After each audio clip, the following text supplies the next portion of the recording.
विद्यार्थियों, आज आपके अभ्यास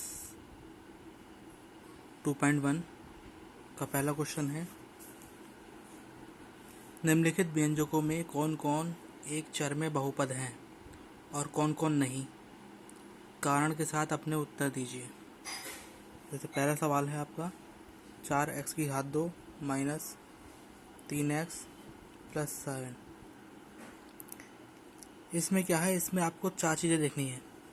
एक तो कि x के ऊपर रूट ना हो, दूसरा x की घात बटे में ना हो, जैसे 1/2 1/3। x की घात माइनस में ना हो, जैसे -1 -2। और चौथा x बटे में ना हो, जैसे 1/x। अब इसमें ना तो x के ऊपर रूट लगा हुआ है, ना ही x की घात 1/में है, ना ही x की घात माइनस में है, और ना ही x बटे में है। तो ये इसमें अकेला x है, x के अलावा y z वगैरह कुछ नहीं है। तो लिख देंगे यह एक चर में बहुपद है। एक चर में बहुपद है, ठीक है। ऐसी दूसरा है y² प्लस √2। यहाँ पे भी y की घात 2 है, ना तो y के ऊपर रूट लगा हुआ है, ना ही y की घात बटे में है, ना ही y की घात माइनस में है, और ना ही y बटे में है। 2 के ऊपर अंडर रूट लगा हुआ, 2 से हमें कोई मतलब नहीं है। हमें बस x y z या कोई भी अचर पद, कोई भी चर पद हो उसको देखना है। तो ये भी लिख देंगे एक चर में बहुपद है।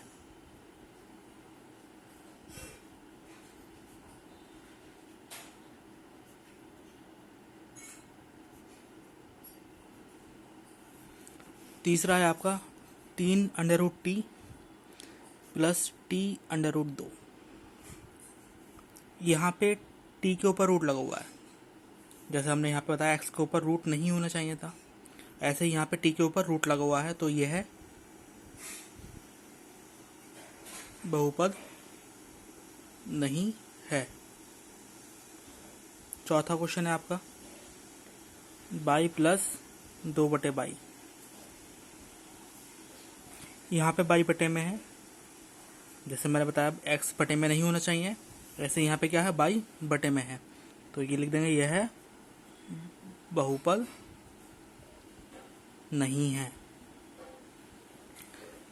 पांचवा है आपका x की घात 10 प्लस y की घात 3 प्लस t की घात 50। यहाँ पे x भी है, y भी है और t भी है। कितने चरों का? 1 2 3, 3 अलग अलग चर हैं। और यहाँ पे x की पूरी घात है, y की भी घात पूरी है, और t की घात भी पूरी है। कोई बटे में नहीं है, कोई रूट नहीं लगा हुआ है, तो लिख देंगे यह है 1 2 3, 3 चर हैं, 3 चर में बहुपद है। आपका दूसरा सवाल है निम्न में x की घात 2 का गुणांक लिखिए। उसका पहला खंड 2 प्लस x की घात 2 प्लस x में x की घात 2 का गुणांक। अब आपको देखना है x की घात 2 के आसपास कुछ है या नहीं।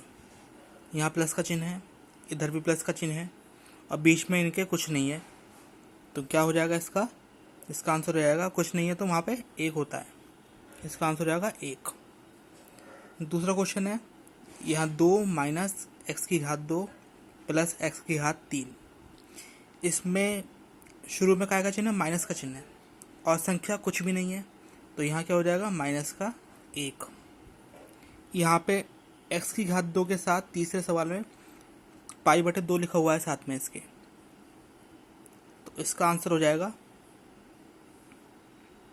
π/2। और चौथा सवाल है, इसमें हमें गुणांक पूछा है x की घात 2 का, और यहाँ पे x की घात 2 ही नहीं है, तो इसका मतलब है उसका गुणांक क्या होगा उसके साथ, जैसे +0 × x की घात 2, तो इसका गुणांक हो जाएगा आपका 0। सवाल है आपका, तीसरा सवाल है 35 घात का द्विपद। उसके अंदर दो पद होने चाहिए, दो पोर्शन हो उसके अलग अलग, और सबसे बड़ी घात कौन सी होनी चाहिए? 35।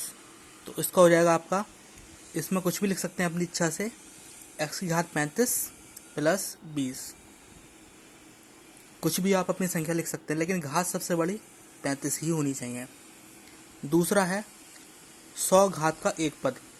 इसका मतलब है कि अकेला होना चाहिए और घात होनी चाहिए उसकी 100। तो इसका हो जाएगा 5x की घात 100। ये अपनी इच्छा से कुछ भी आप लिख सकते हैं, लेकिन घात जो होनी चाहिए वो उसकी 100 होनी चाहिए।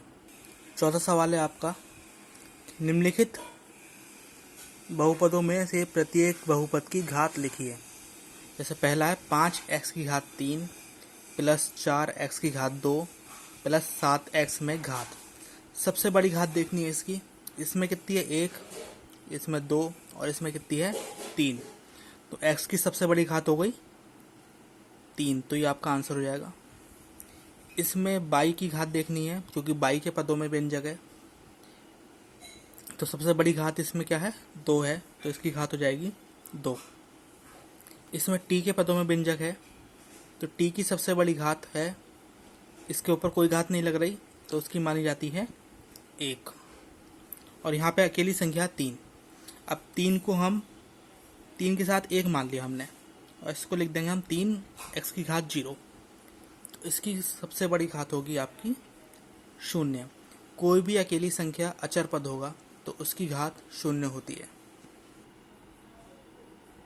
पांचवा सवाल है आपका, बताइए कि निम्नलिखित बहुपदों में से कौन कौन से बहुपद रेखिक, द्विघाती और त्रिघाती हैं। रेखिक का मतलब है कि उसके ऊपर एक घात होनी चाहिए। द्विघाती का मतलब है सबसे बड़ी घात उसकी 2 होनी चाहिए। और त्रिघाती का मतलब है सबसे बड़ी घात उसकी 3 होनी चाहिए। तो हमारा पहला सवाल है x की घात 2 प्लस x। इसमें सबसे बड़ी घात कितनी है इसकी 2 है, तो इसको लिख देंगे द्विघाती।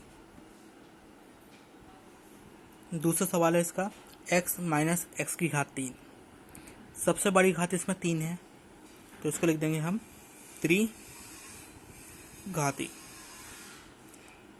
तीसरा सवाल है y प्लस y की घात 2 प्लस 4।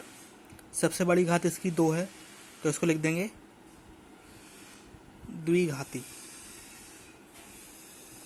चौथा है आपका 1 प्लस x। इसमें x के ऊपर कोई घात नहीं है, तो 1 मानी जाएगी, तो ये हो जाएगा आपका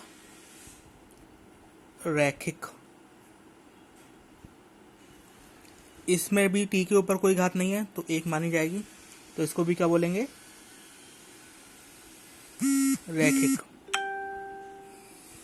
तीसरा है आपका r की घात 2। सबसे बड़ी घात इसमें 2 लग रही है, तो इसका क्या बोलेंगे द्विघाती।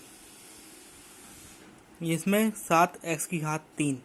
सबसे बड़ी घात इसकी कितनी है 3 है, तो इसको क्या बोलेंगे आप त्रिघाती।